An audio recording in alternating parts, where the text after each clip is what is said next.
There are roads on this planet that should not exist. Roads carved into the faces of mountains that crumble without warning. Roads buried beneath frozen lakes that can swallow a 40-ton truck whole.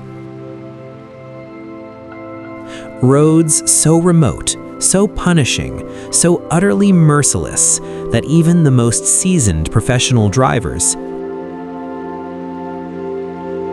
men and women who have spent decades behind the wheel, will look at them and quietly, deliberately turn around.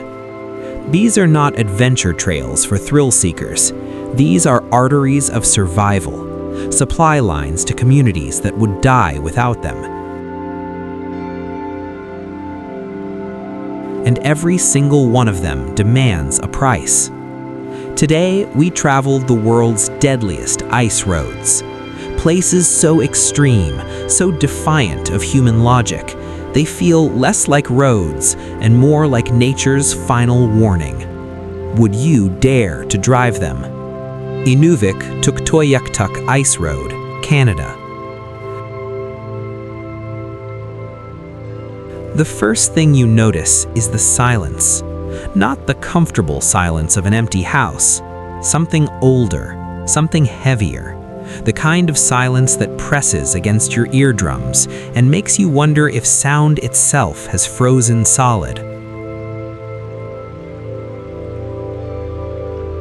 The Inuvik Tuktoyaktuk Ice Road stretched 194 kilometers across the frozen Mackenzie Delta in Canada's Northwest Territories, a seasonal road open only in the crushing depths of winter, when temperatures plunge to minus 40 degrees Celsius and the land becomes hard enough to drive on.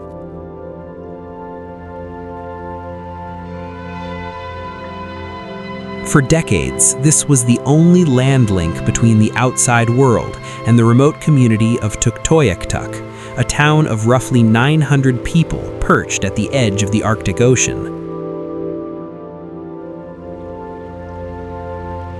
The road itself is partly on land and partly on the frozen Mackenzie River and its delta lakes, and this is where it becomes terrifying. You are not driving on solid ground. You are driving on water, water that has temporarily agreed to hold your weight.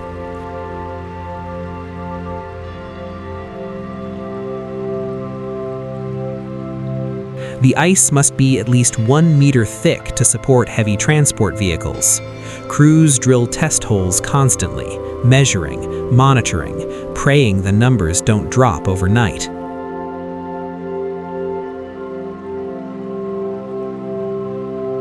And they do drop, sometimes without warning. Over the years, trucks have broken through, loads have been lost. The delta swallowed them quietly, the way frozen things do.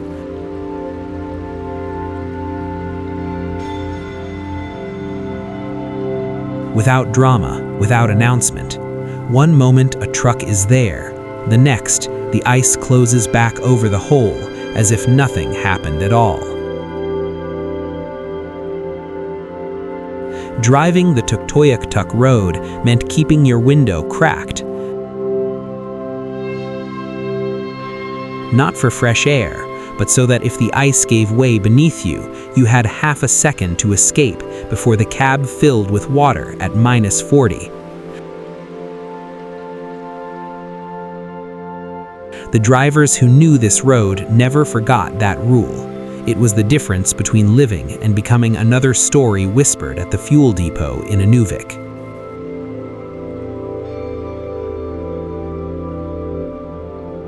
The light here does something extraordinary.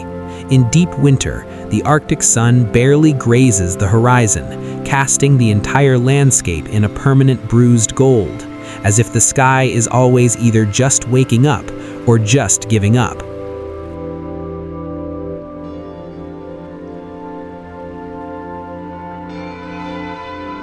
The ice road's surface glows pale blue-white in this half-light, smooth in places, rippled and treacherous in others, like the surface of a frozen ocean caught mid-storm.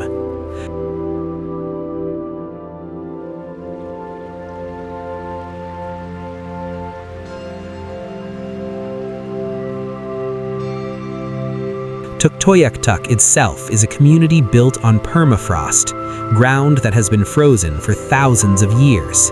The houses are elevated on stilts because even the warmth of a building's foundation can begin to melt what lies beneath.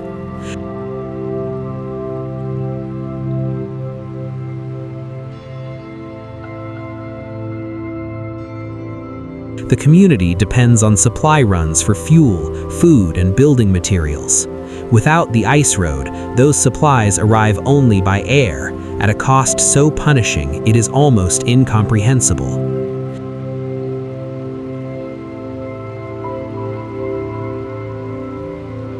In 2017, a permanent all-season highway was finally completed, replacing the seasonal ice road.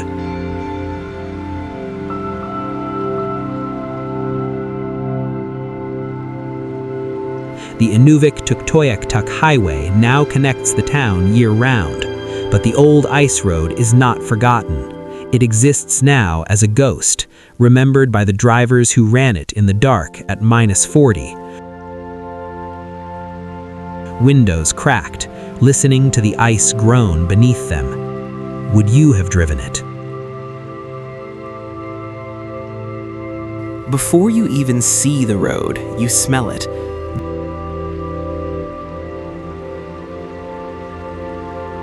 Diesel exhaust, cold metal, the faint mineral scent of permafrost disturbed, and beneath everything, the sharp, clean smell of Arctic air so cold it burns the inside of your nose on the inhale. The James W. Dalton Highway runs 666 kilometers from Living Good, Alaska to Deadhorse, a number that feels less like a coincidence and more like a deliberate warning from the landscape itself.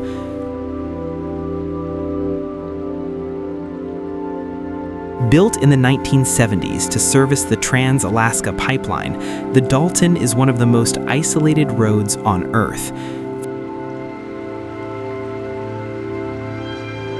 For the first 400 kilometers, there is not a single town, not a gas station, not a hospital, not another soul. In winter, the Dalton becomes something else entirely. Temperatures drop to -60 degrees Celsius with wind chill. Whiteout conditions can materialize in minutes, reducing visibility to zero. The road surface, a combination of gravel and packed snow, becomes a skating rink draped over the edge of the Brooks Range, one of North America's most savage mountain chains.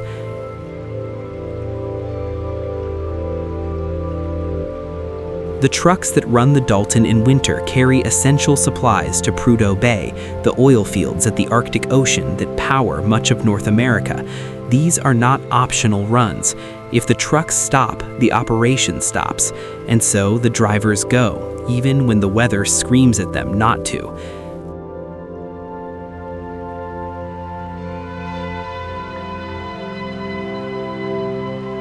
Ice fog is the Dalton's most lethal weapon.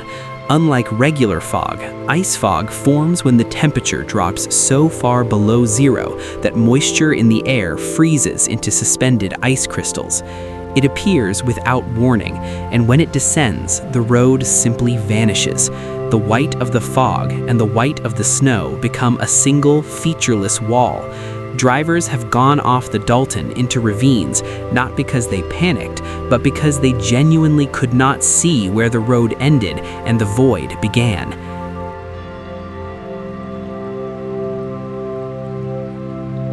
Atigun Pass, the highest point on the Alaska highway system at 1,478 meters above sea level, sits on the Dalton like a final exam. The grade here reaches 12%, steep enough that a loaded truck with inadequate chains will simply begin to slide backward and keep sliding until something stops it. Sometimes that something is the guardrail, sometimes there is no guardrail.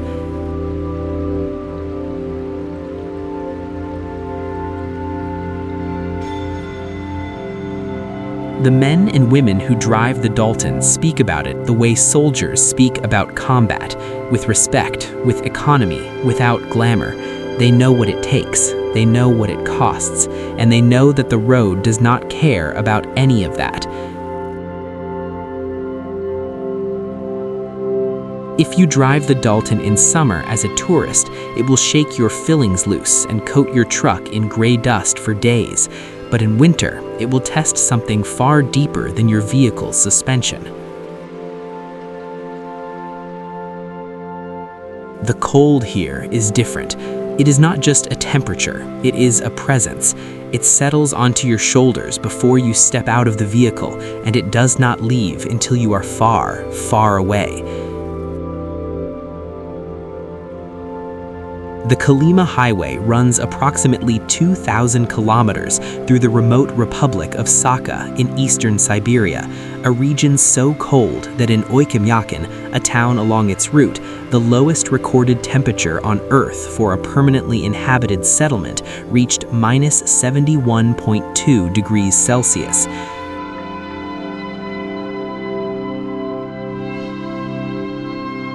The highway connects Magadan on the Pacific coast to Yakutsk, the regional capital, and in doing so, it passes through some of the most hostile terrain on the planet.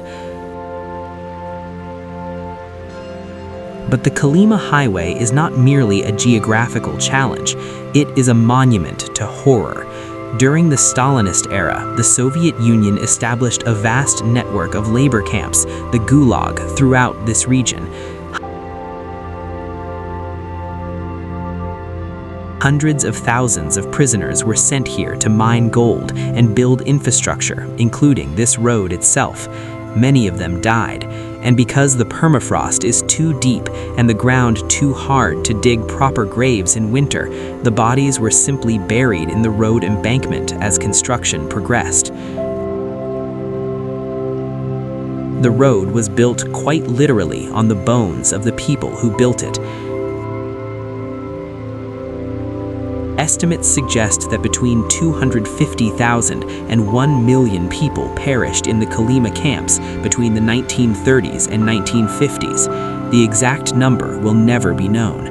The records, where they existed at all, were destroyed or lost.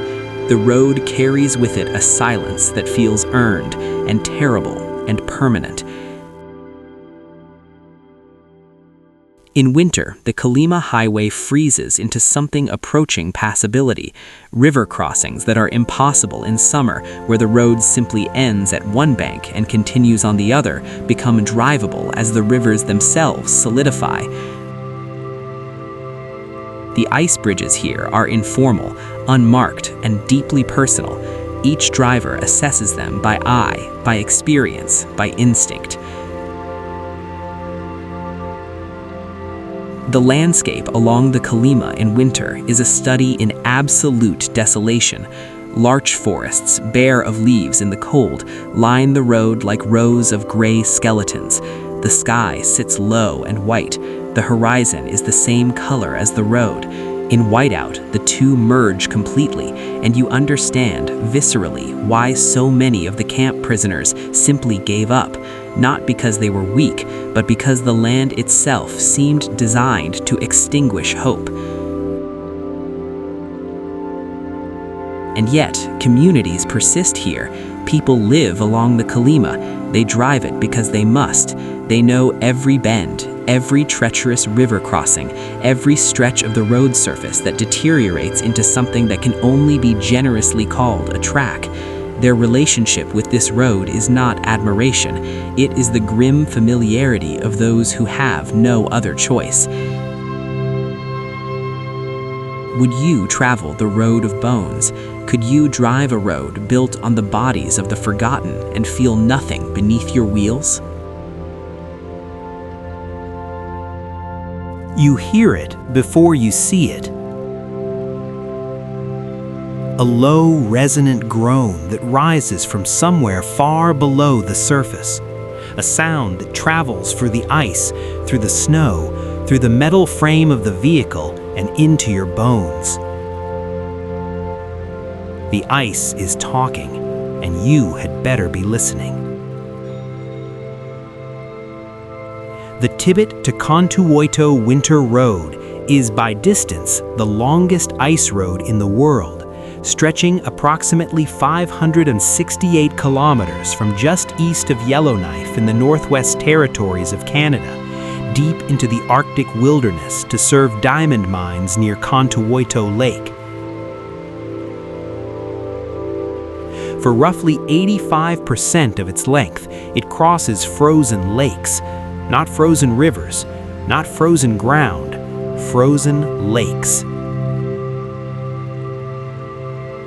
The road exists only for 8 to 10 weeks each year, a narrow seasonal window when the lakes freeze thick enough to bear the weight of semi-trucks carrying fuel, explosives, and mining equipment. Each truck can carry up to 30 tons of cargo. The ice beneath them must be at least 107 centimeters thick to legally support that load.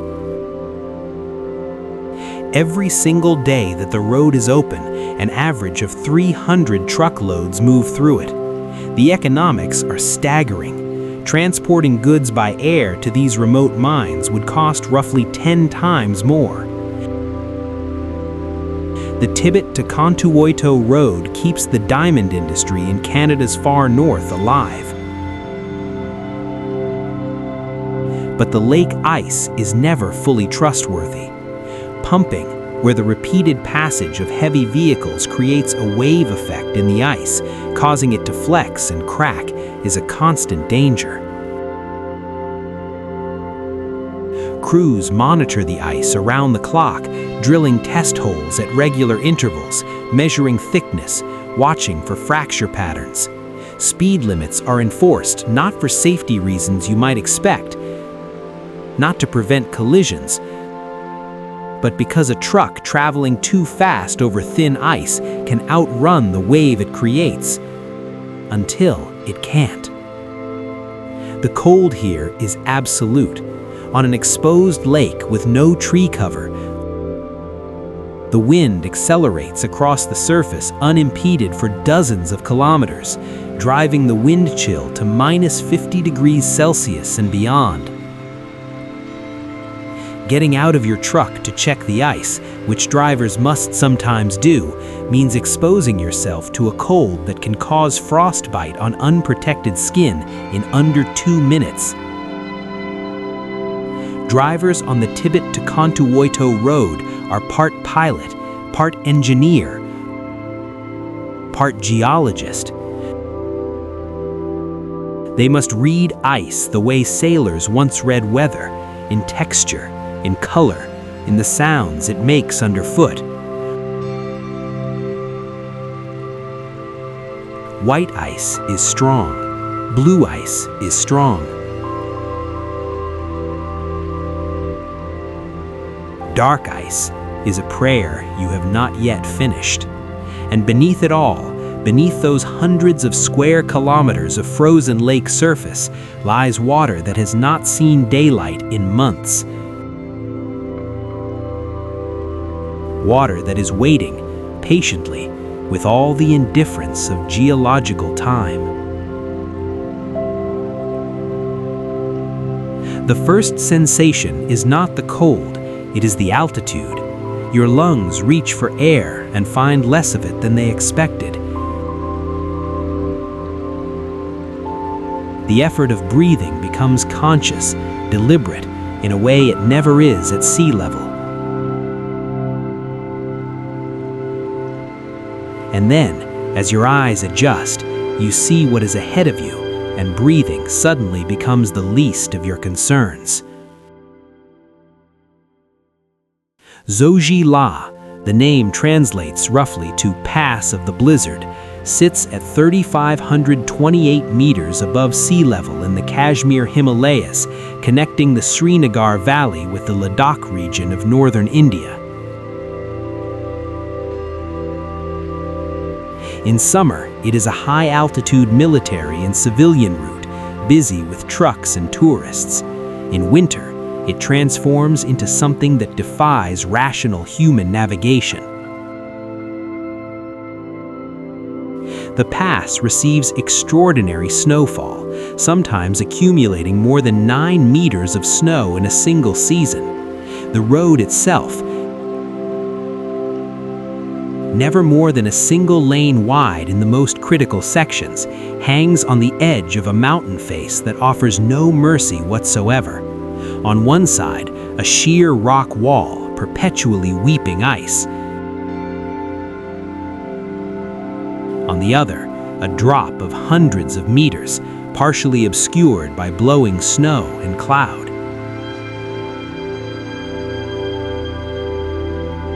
The hairpin bends at Zoji are where trucks most frequently come to grief.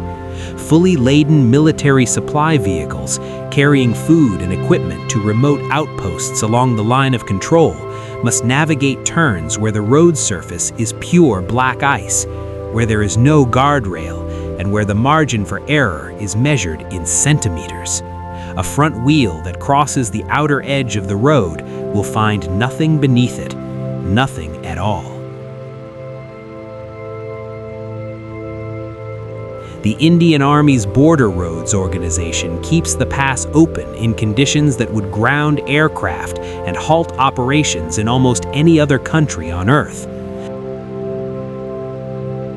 Because the communities and military installations on the Ladakh side depend on it absolutely. In the depths of winter, if Zoji closes, and it does close sometimes for weeks, entire regions are effectively cut off from the outside world. The light at Zoji in winter is extraordinary and completely hostile.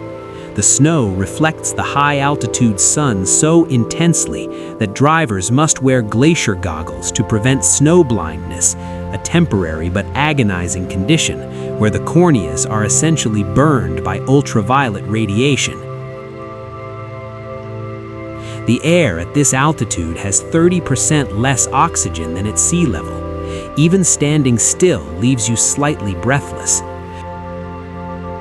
Driving a loaded truck through switchbacks in these conditions requires a concentration so total, so consuming, that experienced drivers describe it as entering a kind of trance. Would you take this pass in January? Would you trust a road that nature tries to erase every single year? Defeated only by the stubborn insistence of the men and machines sent against it. The sound hits first. Wind, pure, unobstructed Carpathian wind that screams through the pine tree gaps at a pitch so high it seems almost deliberate, as if the mountain is trying to drive you back. The Transfăgărășan Highway is often called the most spectacular road in Europe, and in summer, that description earns its credibility. The road climbs through the southern Carpathian Mountains of Romania, crossing the Făgăraș Range at 2,042 meters above sea level, threading through tunnels blasted through sheer rock and uncoiling across cliff faces in a series of switchbacks so dramatic they look artificial from above, like someone sketched a roller coaster onto a topographic map. But the road is only open to the public for roughly 4 months of the year. From approximately November to June, the Transfăgărășan disappears. Not metaphorically, the road is buried under snowdrifts that can reach 8 meters in depth. The highest sections are completely impassable, dangerous even on foot, and the Romanian authorities close it officially and without negotiation. What remains open in winter is the lower section, and even this carries its own menace. The hairpin curves that look charming in summer photographs become sheets of black ice, unmarked and unpredictable.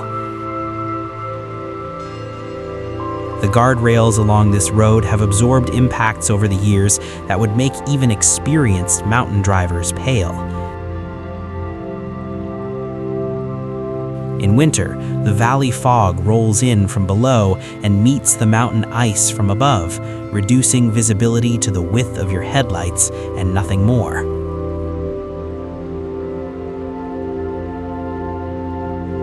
The Transfăgărășan was built between 1970 and 1974 under the order of Romanian communist dictator Nicolae Ceausescu.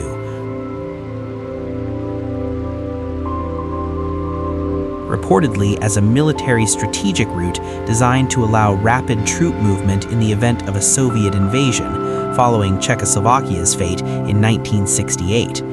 Over 40 soldiers and workers died during its construction. Blasted, drilled, and carved through solid rock on a timeline driven by political paranoia, the mountain remembers what was done to it, and every winter it takes the road back.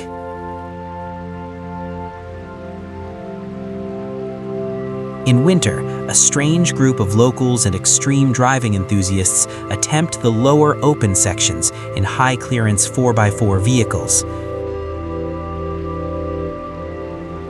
They speak about it afterward in the hushed tones of people who have been somewhere that changed something in them.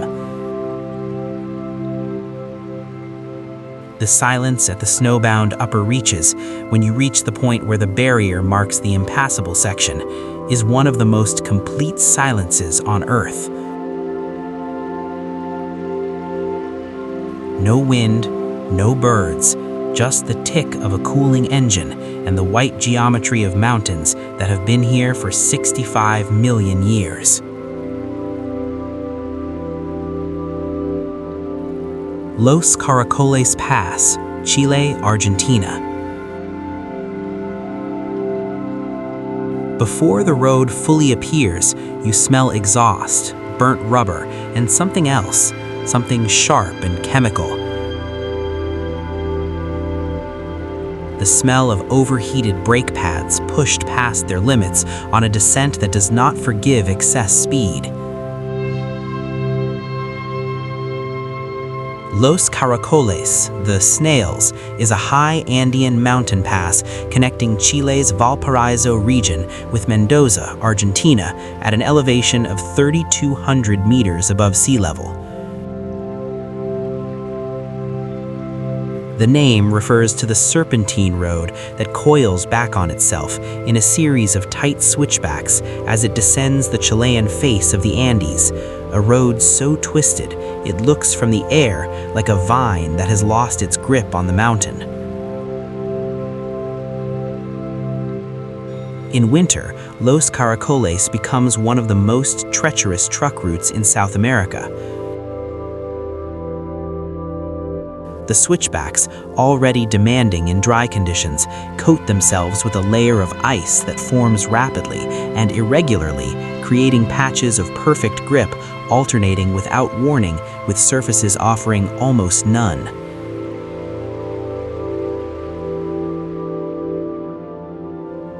A fully loaded truck entering one of these switchbacks at even marginally excessive speed will not complete the turn.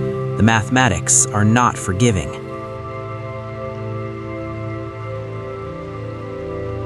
Rollovers are a documented, recurring reality at Los Caracoles, not historical accidents, ongoing events.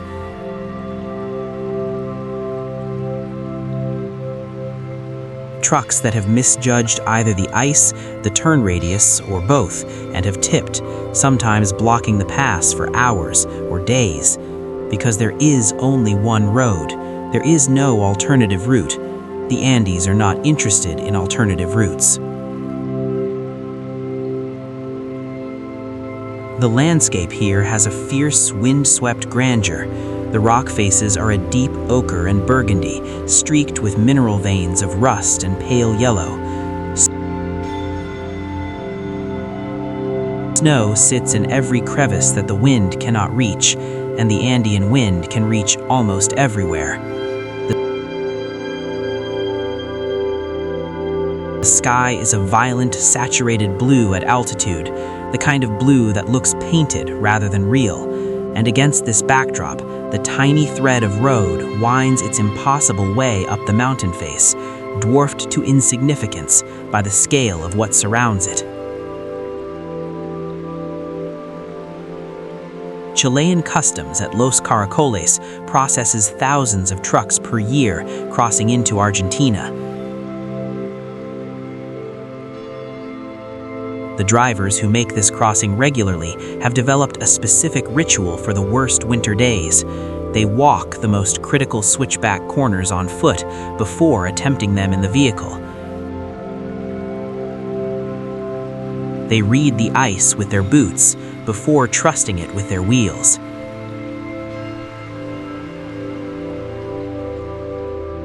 This is not superstition. This is the learned wisdom of people who understand what this road has already taken from those who showed it less respect.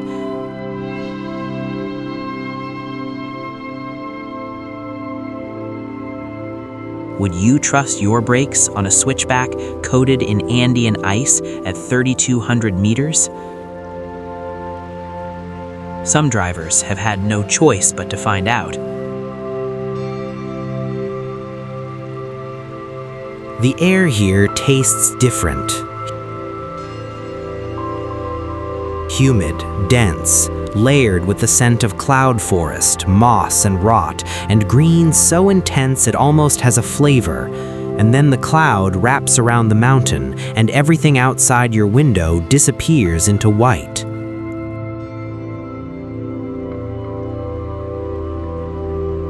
The North Yungas Road, known internationally as the Death Road, descends from the Bolivian Altiplano near La Paz at roughly 4,650 meters above sea level, dropping through 64 kilometers of switchbacks, cliffs, and cloud forest to the town of Contwoyto at approximately 1,200 meters. That is a descent of 3,400 meters in just over an hour of driving. In that hour, the climate transforms entirely from Andean tundra to subtropical jungle. The original road was built in the 1930s by Paraguayan prisoners of war. For decades, it served as the primary route connecting the Bolivian lowlands, the source of food and goods, to La Paz. There was no alternative. The cliff faces drop 600 meters without guardrail for much of the road's length. The road surface is unpaved, and in the rainy season, cascading waterfalls pour directly onto the road from the rock faces above, saturating the surface and sending streams of water and occasionally rock slides across the path. At peak usage in the 1990s, an estimated 200 to 300 people died on the death road each year, not over the course of a decade, per year. Buses, trucks, vehicles of every kind that misjudged the edge in the cloud and simply vanished. Wooden crosses and painted markings on the rock faces mark some of these places, not all of them, because there were too many to mark.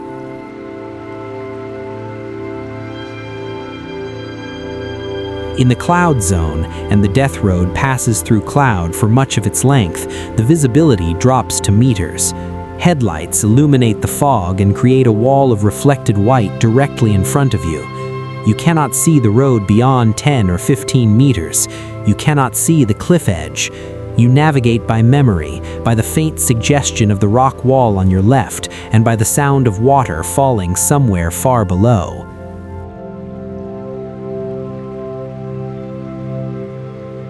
A new paved road, completed in 2006, now carries most of the traffic, and death road deaths have fallen dramatically. But the original road remains open, primarily to mountain bikers seeking the ultimate descent and the darkest thrill on Earth. Thousands of them ride it every year, passing the crosses, feeling the waterfall spray, and descending from winter into summer in the span of a single afternoon. The death road does not threaten, it simply presents itself, and it waits to see what you will do. The first step out of the vehicle onto the ice of Lake Baikal makes a sound unlike any other sound on Earth. A deep, resonant crack, Not the sharp crack of breaking ice, but a tectonic groan that propagates across the entire surface of the lake in both directions, fading into the distance like a slow-motion thunderclap. The ice is speaking in the language of physics. It is telling you exactly how large it is. Lake Baikal is the world's deepest lake, 1,642 meters at its deepest point. It contains approximately 23% of the world's surface fresh water. It is 636 kilometers long, and in the depths of a Siberian winter, its surface freezes to a thickness of between 70 and 140 centimeters. And every winter, for a period of roughly 2 to 3 months, people drive on it. They drive across it on established routes, 6 unofficial ice roads crossing sections of the lake, because it is faster than going around. The southern tip of Baikal is 80 kilometers wide at certain points. In a country where distances are measured in thousands of kilometers, 80 kilometers of lake ice is simply a practical shortcut if you are willing to accept the terms. The terms are severe.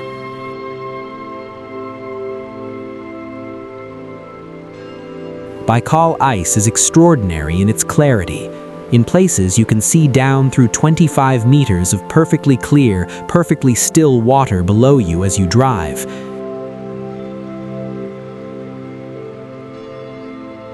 The ice is translucent, blue-green and luminous like a frozen sky looking upward. And as you pass over these transparent sections, you see your own headlight beams plunging down into the water below, diminishing in the depth like the light of a world you cannot reach. The danger at Baikal is not simply the ice breaking, it is the speed at which the situation changes. Baikal generates its own micro-weather systems. Sudden violent windstorms called the Sarma can build within hours and reach 100 kilometers per hour across the open lake surface. Drifting snow on the ice surface can obscure cracks, fracture lines in the ice that may or may not be structurally critical until a vehicle is directly upon one.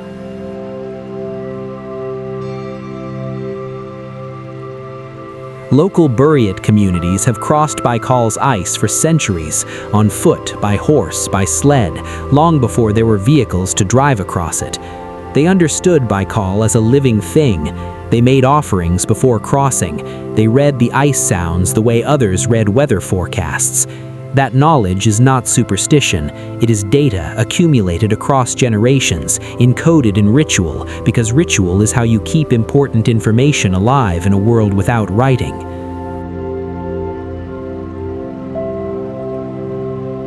Standing on the surface of Baikal at midnight in February, under a sky blazing with stars undiminished by any light pollution for hundreds of kilometers in every direction, the ice beneath you groans and shifts in the dark.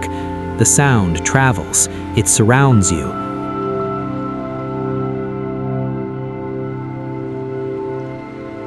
You are standing on the surface of the largest freshwater body on Earth, balanced on 100 centimeters of frozen water above 1,600 meters of cold black depth.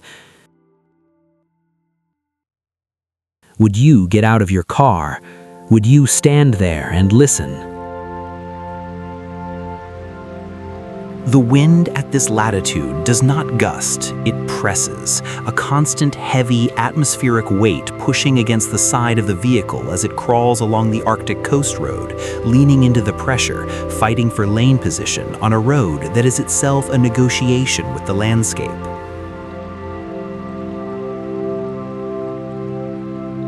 The Arctic supply corridor connecting Murmansk in Russia with Kirkenes in northern Norway runs along one of the most hostile coastlines on Earth, the Kolyma Peninsula, above 69 degrees north latitude, inside the Arctic Circle.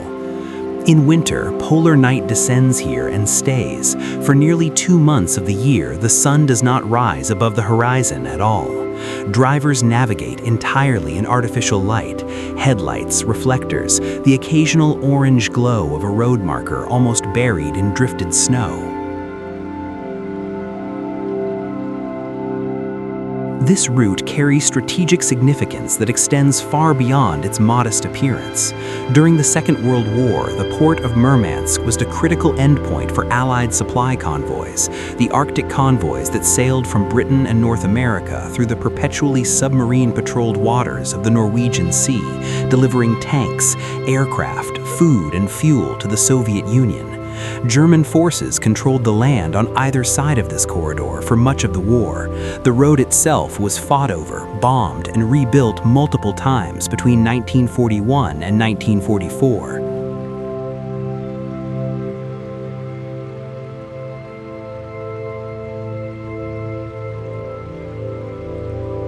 The ghosts of that history are present in the landscape.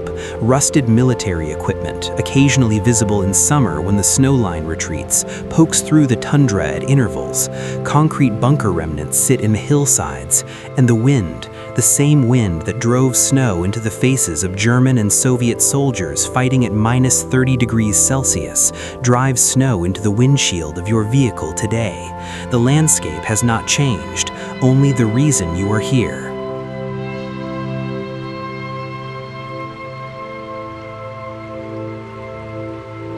In winter, the road ices with exceptional ferocity. The combination of Arctic Ocean moisture and extreme cold creates black ice conditions of remarkable consistency, surfaces that look like dry asphalt until a front wheel hits them and the vehicle begins to drift sideways. Heavy supply trucks, which run this corridor year-round because the border crossing never closes, carry stud-mounted winter tires and still travel at speeds that city drivers would consider absurdly cautious.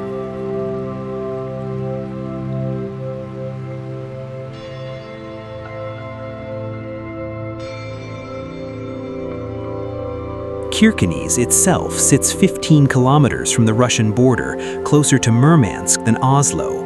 It exists because of this border and because of the iron ore mines that made it strategically worth supplying. It is a town that understands in its bones what it means to depend on a road in winter. Its residents watch the weather with the attention of mariners. They know when the corridor closes and they prepare accordingly.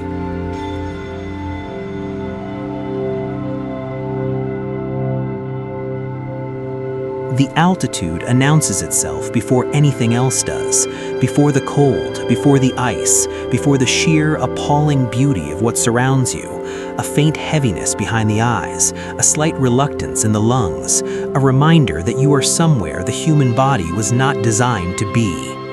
The Leh-Manali Highway in winter, India. The Leh-Manali Highway connects the city of Leh in Ladakh with Manali in Himachal Pradesh, a distance of 479 kilometers across some of the most extreme terrain in the Himalayas. The highway crosses 5 high-altitude passes, the most formidable of which is the Tonglong La at 5,359 meters above sea level, one of the highest motorable roads on the planet. At this altitude, there is 40% less oxygen in the air than at sea level. The highway closes to regular civilian traffic every year around late October and does not reopen until late May or June.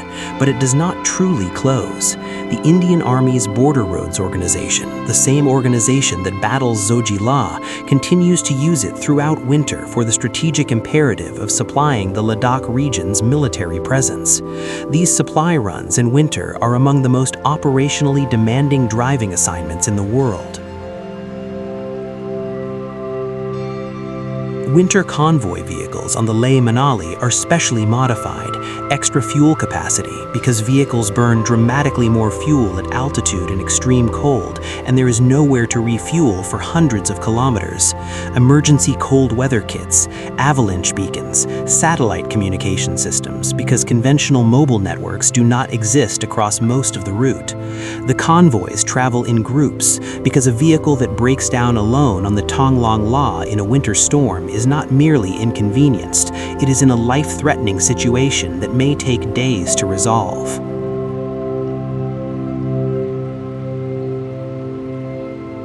The snowfields on the upper passes are a category of spectacular. At 5,000 meters, the air is so clear and cold that the sky above appears a shade of blue that has no adequate name in any language, deeper than cobalt, richer than indigo, approaching the blue-black at the edge of the atmosphere. Against this sky, the snow peaks of the surrounding Zanskar and Himachal ranges glow almost white gold in the winter sun, each ridge casting a shadow of the same profound blue as the sky above.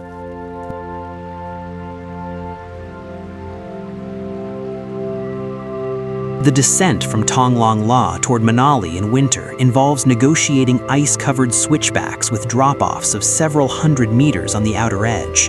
The road, at its narrowest, accommodates one vehicle at a time. Passing another vehicle requires one driver to pull as close to the rock wall as physically possible, while the other eases past the outer edge, tires millimeters from the drop. These interactions are conducted with absolute calm and absolute mutual respect. There is no room for ego at 5,000 meters. Ladakhi drivers who have run this route for years develop what can only be described as a physical knowledge of the road, not a cognitive map, but a bodily memory. They feel the gradient change in their forearms through the steering wheel. They sense the ice before the tires report it. The road is in them, built from years of passages, and this embodied knowledge is the thing that keeps them alive when visibility drops to zero and the instruments tell them nothing useful.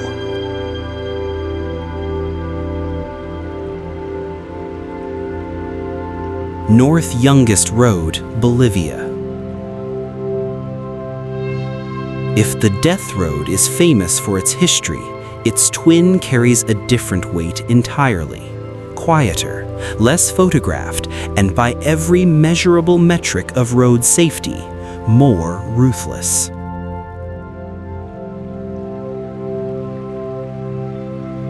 The South Youngest Road, the secondary branch rarely discussed in travel literature, runs a parallel descent from the Bolivian Andes into the lowland jungle, serving communities that the famous North Youngest Road does not reach. It lacks even the informal traffic management that eventually developed on its more famous sibling. It is narrower, less maintained, and receives a fraction of the attention. The crosses along its verge are less visible from a moving vehicle, not because there are fewer of them, because the road moves faster past them.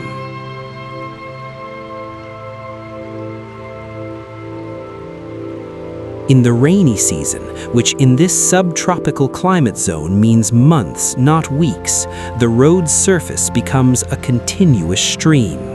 Water flows down the mountain and across the road simultaneously, finding the same path of least resistance that drivers are trying to use. The clay soil beneath the gravel surface becomes saturated, and sections of road occasionally move, not metaphorically. The road itself shifts on the underlying geology, creating sudden steps and tilts that were not there the week before.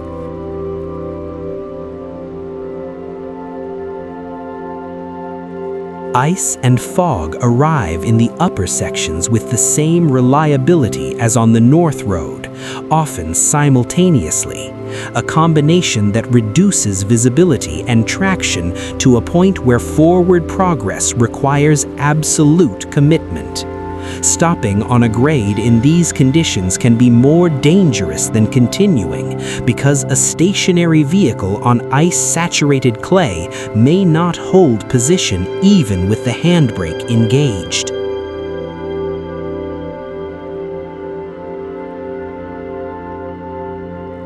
Local drivers on the South Youngest Road possess a navigational intimacy with its every meter that is in its own category, a form of mastery. They know which sections flood first. They know which corners hide walkfall debris that arrived overnight.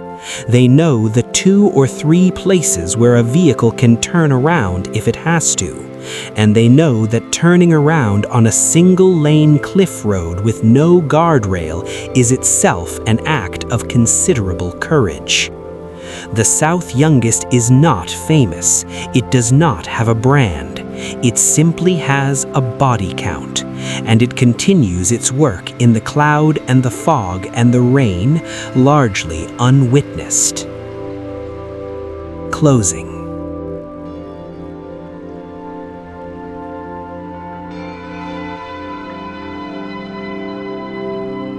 There is something the human mind struggles to fully accept, that roads like these exist at all, that people drive them, that drivers load their vehicles, check their fuel, check their tires, and point themselves at a frozen lake or a snow-buried mountain pass or a cliff road dissolving into cloud, and go.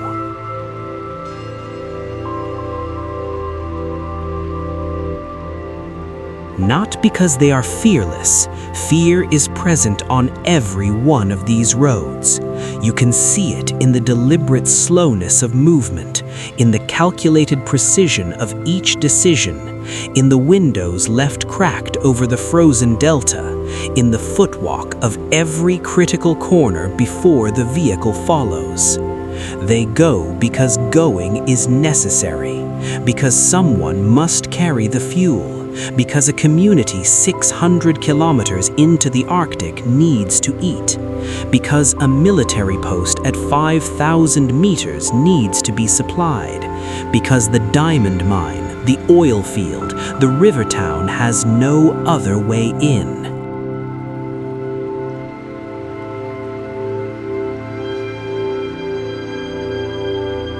Human civilization has always existed at the edge of what is survivable, and these roads are simply the most honest version of that truth, stripped of comfort, stripped of convenience, stripped down to the bare negotiation between human will and natural law.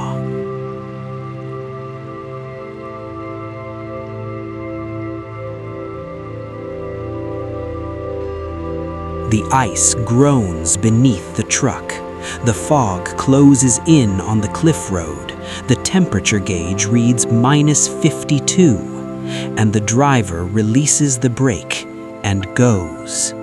The question is not whether you could drive these roads. The question is what it tells us about ourselves that humans built them in the first place, that we looked at a frozen lake, a crumbling mountain face, a road built on the bones of the dead, and decided to drive anyway.